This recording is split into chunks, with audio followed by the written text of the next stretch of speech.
उनमें हद से ज़्यादा हसासियत। आपका सूरज डूबने का मंजर था, उस खूबसूरत मंजर को अपने कैमरे में कैद कर रहे थे। वो अपनी दोनों बीवियों को, उनकी 2 बीवियां थीं, उन दोनों बीवियों को वो मैसेज भेज दिया, ईमान और सेहत की सलामती मिले। याद रखने का और बहुत ही खूबसूरत क्लिप भेजने का बहुत बहुत शुक्रिया। कि ये क्लिप मेरे लिए ही बनाया है ना, ज़रा वो अपनी चहीती के लिए तो नहीं बनाया, ज़रा देख लेंगे गलती से तो नहीं मुझको भेज दिया।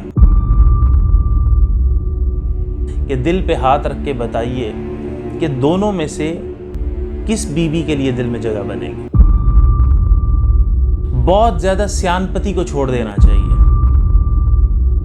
जाहिल और नादान बनने की कोशिश किया करो, ज्यादा छानबीन और जांच पड़ताल में ना पड़ा करो।